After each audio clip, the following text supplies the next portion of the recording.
Workers from Johto were among the first immigrants to move to the Alola region, bringing with them their own unique culture, traditions, and beliefs. And while the plantations they came to work on have all been abandoned, the influence of those Johto immigrants remains. Alola, Johto, and Kanto maintain strong ties, and one of the places where you can see this most clearly illustrated is in Malie Garden, an elegant Japanese-style garden and park in the heart of Malie City on Ulaʻula Island. And like many other locations in Alola, it's based on a real place, which we'll explore in this episode of Lessons from Alola.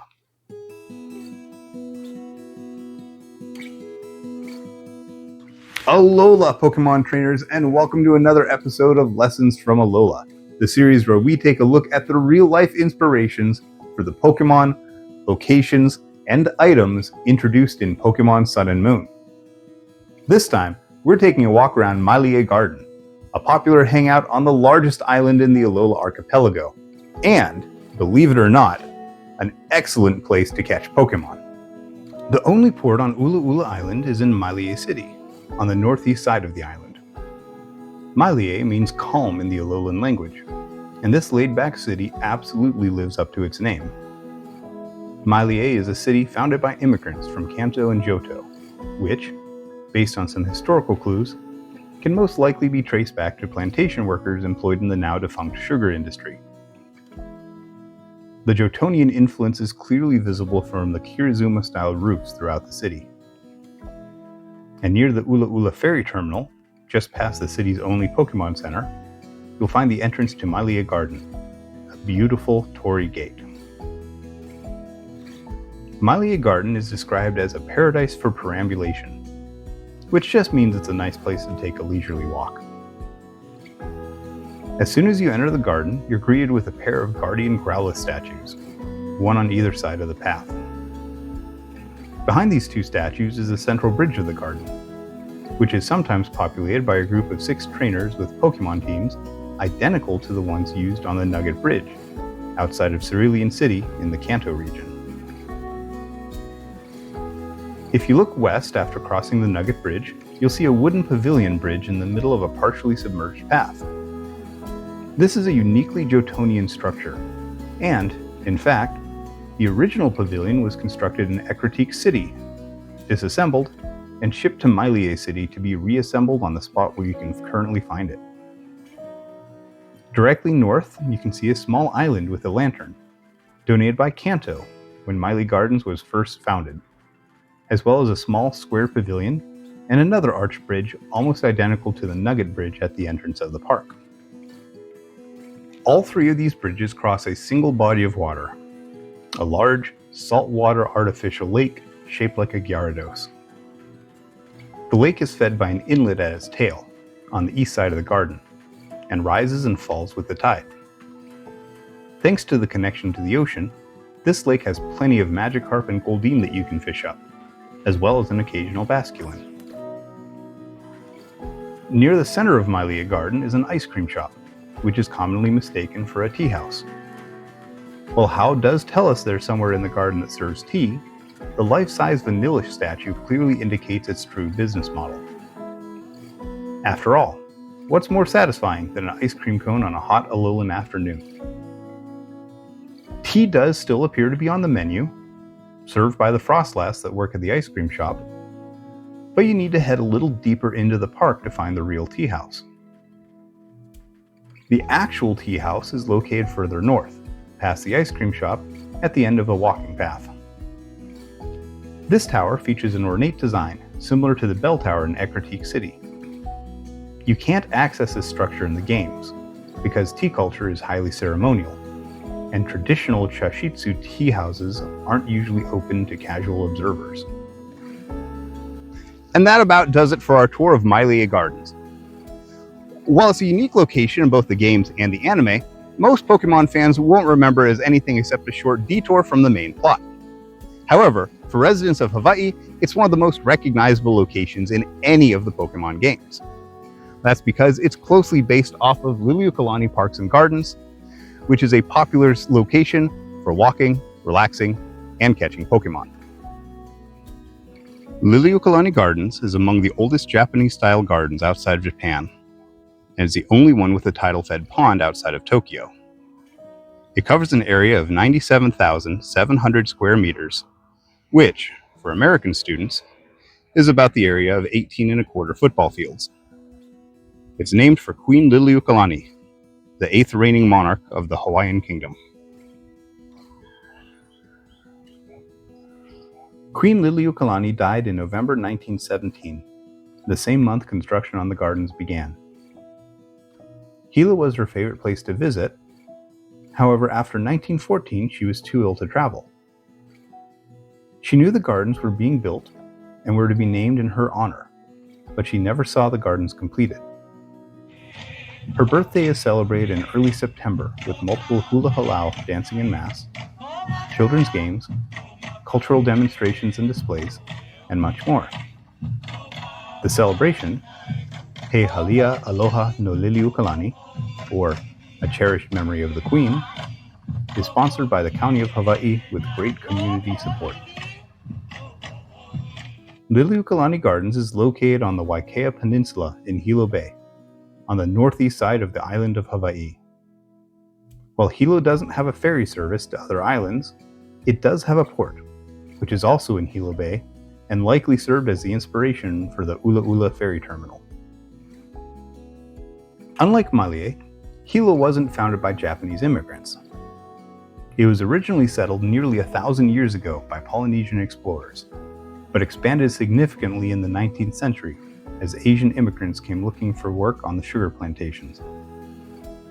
Just a few hundred feet from Liliʻuokalani Gardens, Japanese plantation workers established a small community named Shinmachi, which meant New Town, and which may have served as the inspiration for the heavy Japanese theme of Malie City. You can no longer visit Shinmachi. The site was devastated by tsunamis in 1946 and 1960, and that location is now a park and memorial site. The influence of the Japanese plantation workers isn't nearly as obvious in Hilo as it is in Malie City, but is clearly on display in Liliʻuokalani Gardens. Liliʻuokalani Gardens has torii gate entrances on each of the cardinal directions, but the one that inspired the entrance to Malie Garden is the east entrance, which features a split semicircle sidewalk identical to the entrance of Malie Garden, complete with a pair of stone lion-dog guardian statues. These Komainu statues were donated by Nagasaki in 1968, and similar statues are considered to be the inspiration for Growlithe and Arcanine. A matching pair of Growlithe statues does appear in the entrance of Malie Garden. Just northwest of the east entrance is an arched stone bridge, built in the 1930s by Mr. Kushi, a stonemason immigrant from Hiroshima. While many other features in the garden were destroyed in the same tsunamis that destroyed Shinmachi, this bridge has withstood the test of time for nearly a century. The bridge crosses Lokoʻia Waihonu, a 5-acre fish pond which was established between 400 and 600 years ago. The pond is a product of traditional Hawaiian aquaculture, where a large, flat area near the ocean was excavated and allowed to fill with water. The pond is brackish, fed both by underground freshwater springs and by the tides. Water enters the pond from the bay, both through the dry stack walls and 2 gates called makaha in Olelo, Hawaiʻi. The makaha allow smaller fish to migrate into the ponds to grow for future harvest.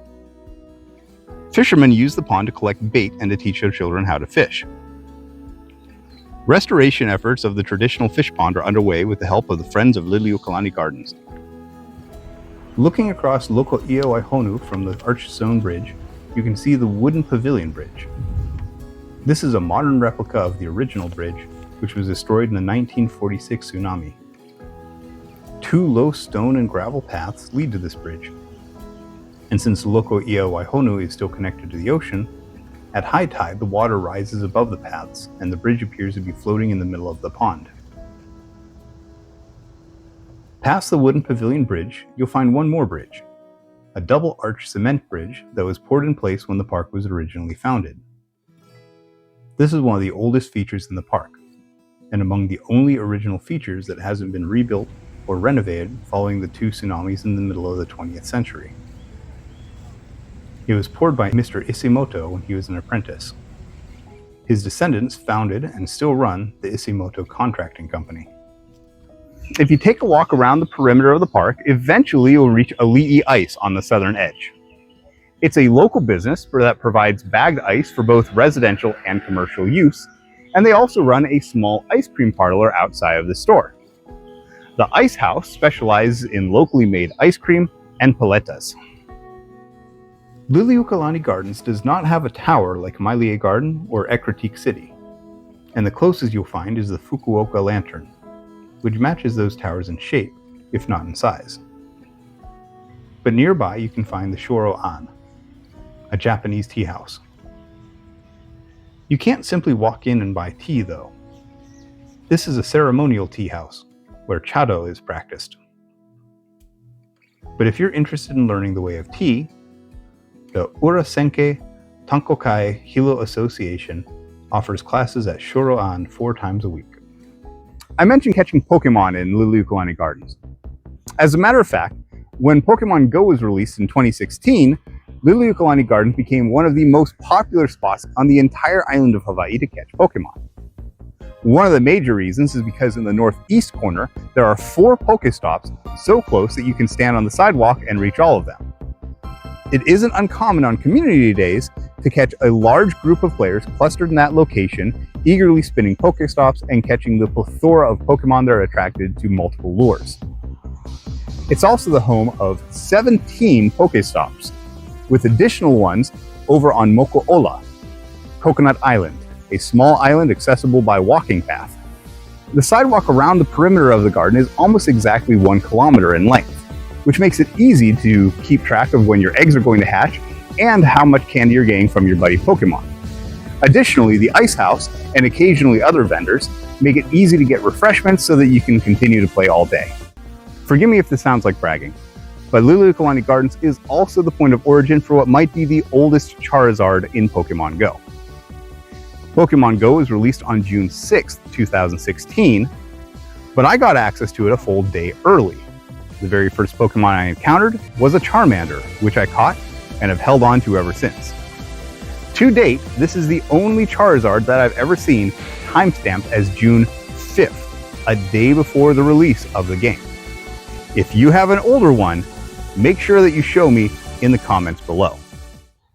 Alright, Pokemon trainers, thank you for joining me once again. I hope that you enjoyed this little tour of Malie Gardens and Liliʻuokalani Gardens. If you learned something new about Pokemon or about Hawaii, make sure that you hit the like and subscribe buttons down below. And if you think that your friends would enjoy this, make sure to share it with them too. Alright, once again, Alola. Oh, one more thing before you go. In order to help support this channel, I've launched the Alolan Professor Patreon page. If you like the work I do here and you want to support it so I can continue making videos, head over to patreon.com/Alolan Professor. For $1 a month, you'll get your name added to the credits, and for $5 a month, you'll have the option to sign up and participate in polls to determine what my next video will be. Currently, there's a poll running for January 2026, so if you want to vote on that one, head over and sign up today. Alright, once again, that's all I've got for you today. Alola.